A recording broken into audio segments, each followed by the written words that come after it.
A factory worker father hurriedly excused himself upon her announcement.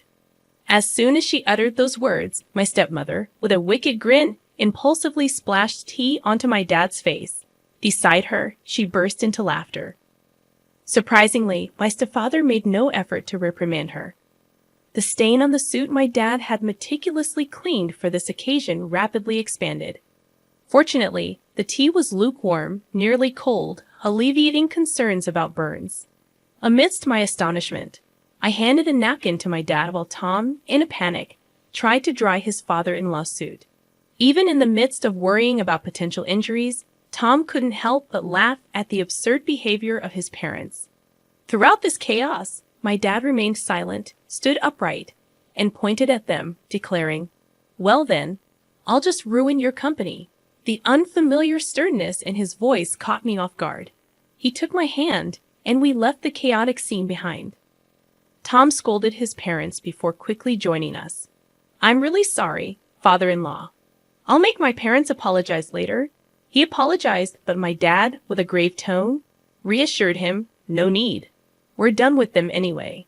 He patted Tom's shoulder as we walked away from the tumultuous O'Connor household. Allow me to introduce myself. My name is Yvonne Warner, a 26-year-old office worker. Raised by my single father after losing my mother at a young age, I admired his dedication to both work and family. My father, in charge of a factory, managed to attend all my school events, even if he had to rush back to work afterward. In college, I met Tom, 2 years my senior, who was gentle, sincere, and polite. Despite his popularity, he accepted my confession, but there were concerns about his relationship with his parents, which he didn't elaborate on. We continued to date, and although Tom lived alone, he occasionally visited his parents, always looking exhausted afterward. Tom prioritized me in our relationship, and I was proud of him. I wanted to introduce him to my dad, and when the day finally came, it was a mix of fear and excitement. Surprisingly, my dad and Tom got along well, and I felt relieved to see the two important men in my life getting along. Yet Tom's odd excitement after the meeting left me puzzled, and he evaded any further questions about it. As Tom and I had seemingly hit it off with my dad, I couldn't shake off a growing worry that perhaps Tom's feelings were not as positive as he claimed. This anxiety lingered, leading Tom to request an important conversation a few days later. Nervously anticipating the discussion about our recent encounter with my dad, I met Tom at the agreed-upon cafe. Upon reaching the cafe, I noticed Tom already seated, his face wearing a gloomy expression visible through the glass. Suppressing my own anxiety, I approached him with a cheerful greeting. "Tom, sorry, did you wait long?" I softly spoke as I reached him. Startled by my touch on his shoulder, Tom exclaimed, "Whoa, Yvonne, you scared me." After a deep breath, he continued, "I'm sorry. I didn't mean to startle you. Please, have a seat." Sitting across from Tom, I ordered from the waiter, my concern mounting as Tom's downcast expression persisted. Hoping to encourage him to share his thoughts, I spoke up, "Hey, Tom, what's bothering you so much? Is there something wrong with my dad?" Tom, taken aback by the direct question, denied any issue with my dad, stating, "Absolutely not. I respect your dad. It's just that my. He trailed off, avoiding eye contact. Sensing the need to delve deeper, I sighed and pressed him. "If you're worried about something, I want to know what's on your mind." Tom took a deep breath, as if preparing himself, and began to disclose a shocking revelation. According to him, his parents were judgmental and lacked class, constantly interfering in his life. When he introduced a girlfriend, his parents would criticize her on the spot, leading to tearful breakups. Tom desired to marry me but was troubled by the prospect of involving his parents in our marriage. Assuring him that we didn't have to include them in our union, I suggested enduring their presence during the wedding formalities. Reminding him that my dad liked him, I thought the matter was settled, but Tom had more to share.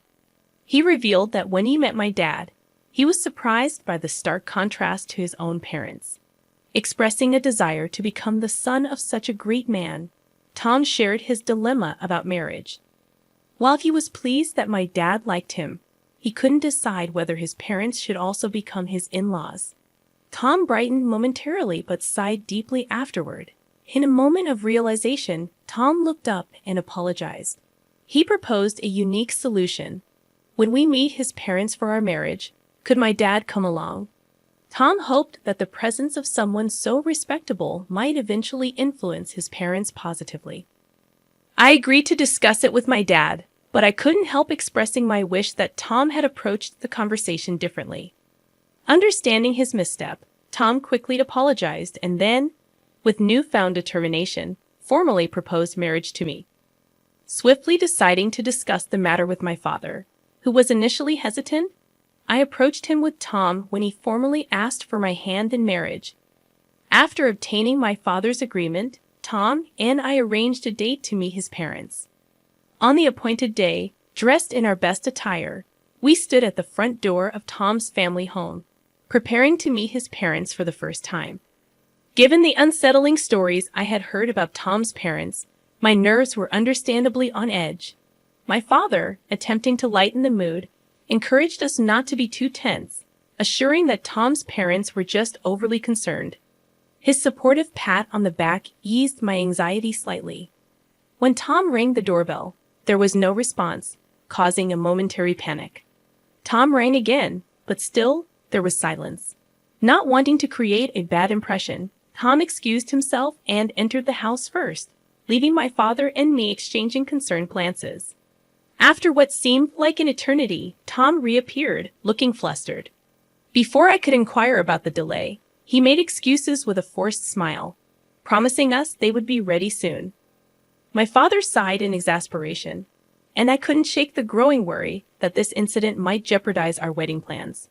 Finally, Tom ushered us inside, where his parents awaited us. However, their demeanor was peculiar. His mother greeted us with a sly grin, while his father seemed disinterested, looking away. Despite the tense atmosphere, I decided to proceed with the introductions. Tom, regaining composure, introduced both my parents and me. Despite the warmth of his thoughtful introduction, his parents sneered, and the atmosphere remained strained. In an awkward turn of events, Tom's mother splashed tea on my father, staining the suit he had meticulously cleaned for the occasion. Shocked, I offered my dad a handkerchief while Tom panickedly tried to wipe off the tea stains. His parents, laughing in response, only fueled Tom's anger. My father, standing up, pointed at them and declared, "Then I'll ruin your company," a tone and statement I had never heard from him before. Taking my hand, he left the house, leaving Tom's parents in the wake of Tom's scolding. Returning to our house with Tom, my father changed clothes, and Tom earnestly apologized for the incident. I could hear my dad's troubled voice during their conversation. Although I was shocked by Tom's parents' actions, I knew they wouldn't be easy to get along with. Seated on the living room sofa, clenching my fists, I replayed the event in my mind, seething at the insult directed at my dad. When my dad and Tom finished changing, Tom immediately apologized to me, almost bowing down, expressing regret for not anticipating such behavior from his parents. His sincerity was evident, and he didn't even ask for forgiveness. Feeling the need to apologize as well, I took Tom's hand as he kneeled on the floor, expressing my regret for suggesting the meeting without fully understanding the situation. Unexpectedly, the situation took a serious turn, and I felt compelled to apologize to my father for the unintended consequences of my thoughtless suggestion. His troubled expression and shrugged shoulders conveyed the difficulty in addressing the situation. Determined to understand the gravity of my dad's threat, I sought clarification. "Dad, was what you said true? Are you really going to ruin their company?" To my question, my dad glanced at Tom and nodded firmly, affirming his intent. My father, the CEO of a renowned local enterprise, revealed that their business was already struggling. As the factory manager and CEO, he had started as a worker in the very factory, sacrificing his dream of becoming a painter to raise me alone after my mother's passing. He worked tirelessly and climbed the corporate ladder through several promotions. Eventually, he took over as the CEO when the former CEO retired. During our recent visit to Tom's family home, we discovered that one of the subsidiaries managed by Tom's father my father-in-law, belonged to my dad's company. Unfortunately, Tom's parents' prejudices and Tom's mother's premature actions prevented this from being clarified, leading to the present situation.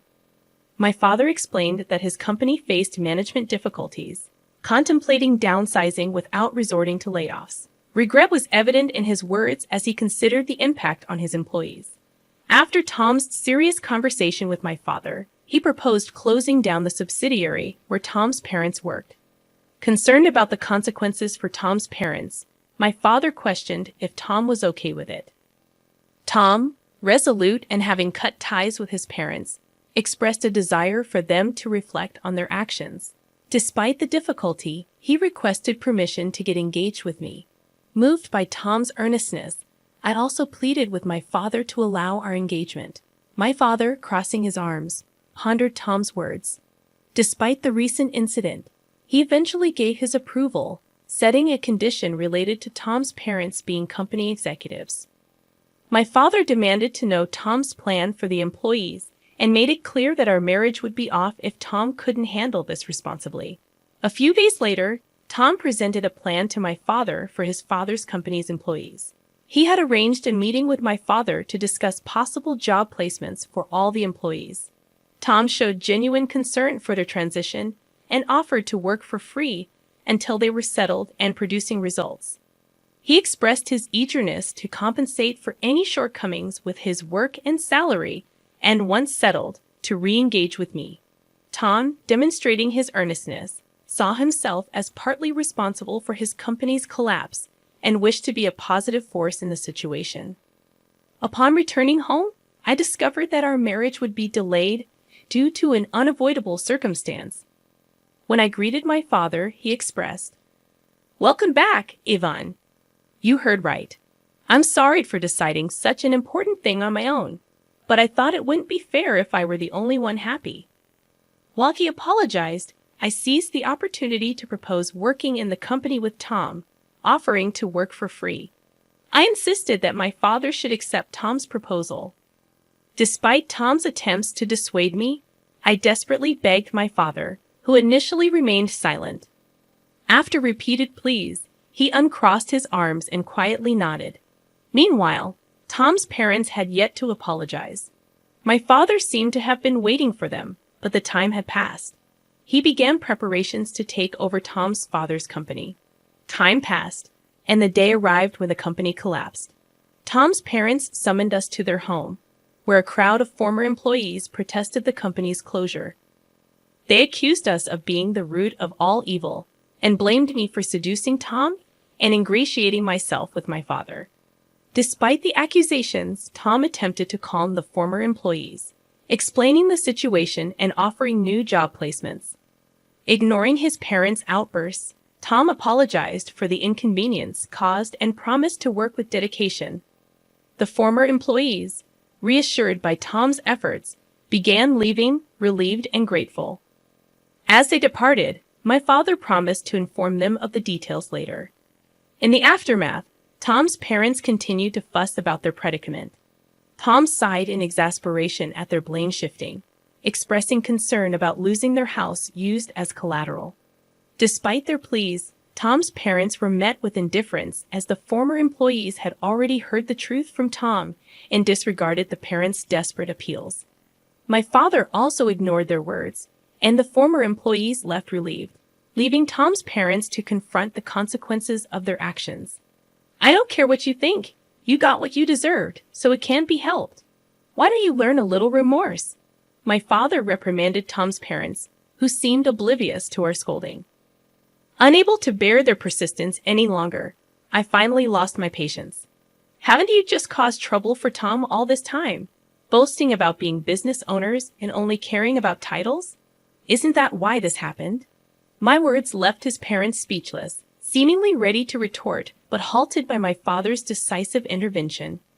He made it clear that he wouldn't allow them to speak further. A business owner is supposed to take responsibility. You should at least complete your final task properly. Left without a response, Tom's parents were scolded collectively and could say nothing more. Leaving them behind, we left the scene. And eventually, Tom's parents lost everything: the company, the house, and the land. They never provided any guarantees to the former employees and evaded responsibility. After losing everything, they reached out to Tom for help, but having cut ties with them, Tom coldly turned them away. Now, they were probably in jail, and we heard nothing from them since. Even if they got out, they still had a debt to the former employees, so the situation remained dire. Afterward, Tom and I quit our jobs and joined my father's company. Living off our savings in the first month, we worked for free as promised. One day, we encountered a former employee of Tom's parents' company at work. Eager to shake our hands at the new workplace, the employee expressed their gratitude to my father for giving them a chance. Thanks to Tom for arranging the job, and also conveyed many thanks to me. Despite not remembering the specific incident, I had apparently helped that person carry materials. After expressing immense gratitude, the former employee left, expressing a desire to keep working hard. Feeling somewhat redeemed by his words, we hurried to my father's office, where he warmly welcomed us. Handing us several thick envelopes, he explained, "It's your salaries for the past months." It ended up being multiple envelopes because it couldn't all fit into one. We were stunned, unable to swallow the situation, but my father continued, "Your hard work revitalized the team. They constantly expressed their gratitude and concern for you. I couldn't possibly leave such excellent employees unpaid, and our performance has improved significantly. Thank you truly." Hearing this, we hugged each other and cried, moved by the concern shown for us. My father then added something even more wonderful. "Tom, I'm impressed with your leadership. If you're okay with my daughter, would you marry her?" Overjoyed, Tom replied tearfully, bowing to me and my father. I hugged Tom, crying alongside him, and so we got married. Continuing to work at my father's company, we lived happily every day, gradually becoming more adept at our jobs and contributing more effectively. Our time at the company was approaching a pause as I was about to take maternity leave. My father, Tom, our colleagues, and I were all looking forward to the arrival of our child.